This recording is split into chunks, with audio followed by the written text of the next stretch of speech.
Salut à tous et bienvenue sur la chaîne Civis Protocol. Aujourd'hui, encore un pliant qui a requis les caractéristiques parfaites pour en faire un bon EDC, léger mais suffisamment grand pour ne pas buter sur les différentes tâches du quotidien, également très efficace et parfaitement maniable. C'est SOG qui nous propose ce terminus dans sa version XR qui va venir désigner le thumb stud ici, le système de blocage et le flipper. Sinon, on va avoir une autre version sous la dénomination SJ où il n'y aura ni thumb stud ni flipper, on aura juste une petite arête pour le déploiement. Et un système slip joint pour le blocage, LTE pour light, car c'est une série plus légère, on le verra grâce aux matériaux utilisés. La petite histoire de SOG débute au Vietnam avec une unité d'opération spéciale nommée MACV SOG, une unité qui va avoir un couteau de combat particulier qu'ils vont éprouver lors de leur mission secrète, notamment en pleine jungle. Par la suite, ce couteau fut l'inspiration d'un designer qui voulut reproduire ce couteau pour rendre hommage à cette unité spéciale. Ainsi est né leur premier couteau, le SOG Bowie original, et par la suite une large gamme d'outils est sortie. Et vous pouvez le voir aujourd'hui, SOG ne se limite pas au couteau, car on peut également trouver des hachettes, de très bons multitools, des sacs à dos et bien sûr pas mal d'autres outils. Perso, j'aime beaucoup cette marque car ils ont vraiment leur identité autant dans le visuel que dans les innovations. Après, on est d'accord, ils n'ont pas inventé des choses de fou, mais ils ont su réinventer et redesigner certains outils, notamment ces dernières années avec différents multitools. Donc pour en revenir à ce terminus, je trouve le design vraiment sympa, si ce n'est le bourrelet du clip que vous voyez ici, avec lequel j'ai vraiment du mal. Mais il faut avoir connu le clip précédent de SOG pour finalement le trouver pas si mal. C'était vraiment dégueulasse. À savoir que si vous retirez le clip, ça laisse place à un trou, éventuellement pour une dragonne si vraiment le clip vous incommode. Au niveau de l'ouverture, vous avez le choix entre le thumb stud et le flipper. Tous deux fonctionnent très bien. Vous remarquerez que le flipper est doté d'un léger crénelage évitant de ripper si vous portez des gants, que vous ayez les mains mouillées ou très moites. On est sur un système de blocage nommé XR Lock qui fonctionne comme le Axis Lock de chez Benchmade. On a une petite différence par rapport à ce que j'ai connu du mécanisme de chez Benchmade, c'est que lorsqu'on active le système, on voit la lame se désengager. Comme vous pouvez le voir, j'appuie dessus, elle se désengage sans mouvement de poignet. Ça n'a pas un intérêt hors du commun, mais ça facilite l'ouverture sans passer par le flipper. Peu importe l'angle, ça va s'ouvrir vraiment simplement. Honnêtement, c'est super efficace par rapport à tous les systèmes similaires que j'ai pu voir. Au niveau de la lame, on est sur un beau Spearpoint, un acier CPM S35 VM connu pour être robuste, résilient et particulièrement résistant à la corrosion. Sur ce modèle, on a un traitement cryogénique qui va venir améliorer encore sa résilience, ce qui peut être intéressant sur des métaux durs. Ici, on est sur du 60 HRC, donc quand même assez dur, qui malgré ça s'aiguise simplement. Le tranchant est très efficace et durable. Je rappelle qu'on est quand même sur un acier haut de gamme qui, dans cette version du terminus, a reçu un revêtement en nitride de titane qui de 1 protège l'acier, que ce soit contre la corrosion, les micro-rayures, etc.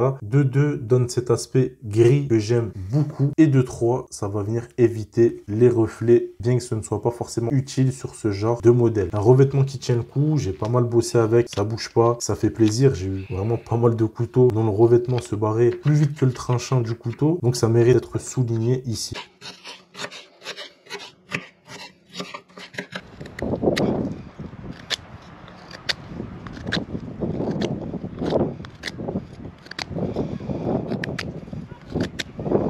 Une lame avec un tranchant de 7 cm, simple à reprendre comme je vous l'ai déjà dit, malgré la dureté de l'acier. On finit sur un casse-goutte qui offre 2 avantages à votre couteau. Évacuer les gouttes lors de ruissellement, elles vont tomber à cet endroit, elles vont s'évacuer ici, évitant qu'elles coulent donc sur le manche. Et ça vient également faciliter l'affûtage et la reprise du fil du tranchant jusqu'à sa base, évitant donc de faire buter votre pierre ou autre système directement sur le ricasso. Vous voyez, quand vous arrivez avec votre pierre ou autre système, vous n'êtes pas bloqué à cet endroit-là, avec cette partie-là du ricasso qui souvent vient bloquer la pierre. Au niveau de la prise en main, on a une empreinte sans saillance qui offre une bonne ergonomie. Le flipper a l'avantage d'offrir une bonne garde, évitant de ripper vers le tranchant sur une utilisation en pic à glace. Ce même flipper offre une encoche supplémentaire au besoin pour des travaux plus précis ou plus proches de la lame. Un grip sur le dos de la lame, pas agressif mais efficace, améliorant bien sûr le maintien du couteau. Le clip n'est pas du tout gênant,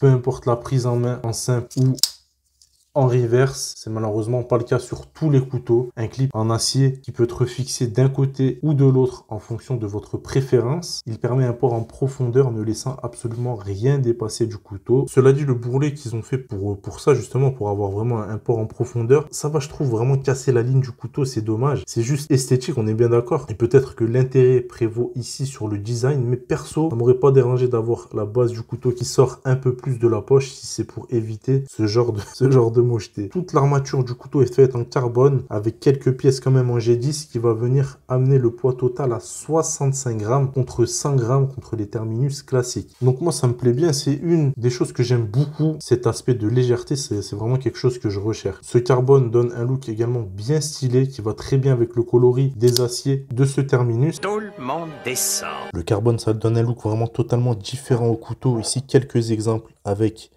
un Dragonfly, ici le Hengst de chez Weak Knife et Justin Lundquist dont je vous avais déjà parlé sur la chaîne. Ici un Silent Soldier de chez Bruce Blade, dont je vous parlerai peut-être un jour sur la chaîne. Sachant qu'avec le même cahier des charges, SOG propose deux autres finitions d'acier. Je crois on a un doré et un style un peu rose, mais c'est clairement cette finition que je préfère étant assez fan des couteaux assez sombres de manière générale. Dernier petit détail technique, toute la visserie est en étoile. Elle reprend la couleur de la lame. Par contre, la lame sur mon modèle est très légèrement excentrée. C'est vraiment minime, ça influe absolument pas sur son utilisation, mais ça mérite d'être mentionné dans une époque avec énormément de concurrence où souvent, pour le même prix, ici je le rappelle, on est aux alentours des 150 €. On va dire que c'est pas les références qui manquent et où il n'est pas compliqué de trouver souvent mieux fini pour moins cher. Je parle pas de ce modèle en particulier, hein, c'est de manière générale. Il est facile de trouver dans la même gamme, moins cher et mieux fini, et on va pas se mentir, c'est souvent chez les Chinois qu'on retrouve ça. C'est pour ça que je pense que des marques comme SOG ne devraient pas se permettre de lésiner sur les finitions. Ici c'est le centrage de la lame, je l'admets tout à fait minime, mais j'ai vu certaines autres personnes se plaindre d'autres choses, par exemple sur ce modèle avec des arêtes trop saillantes, donc le couteau mal usiné. En soi c'est pas très grave, mais ça mérite d'être souligné, non pas pour casser ce modèle particulièrement, car je l'aime beaucoup et il a d'ailleurs beaucoup contribué à me faire aimer cette marque et à m'y intéresser, mais plus pour donner à réfléchir sur ces petits manquements que se permettent malheureusement certaines grandes marques. Là on est censé les attendre sur des sans fautes normalement. Par contre j'ai vu souvent une critique revenir, c'était au niveau de la dureté du mécanisme XR, rendant le déploiement apparemment compliqué. Très honnêtement chez moi ça fonctionne nickel et ça depuis la réception du couteau. Je trouve même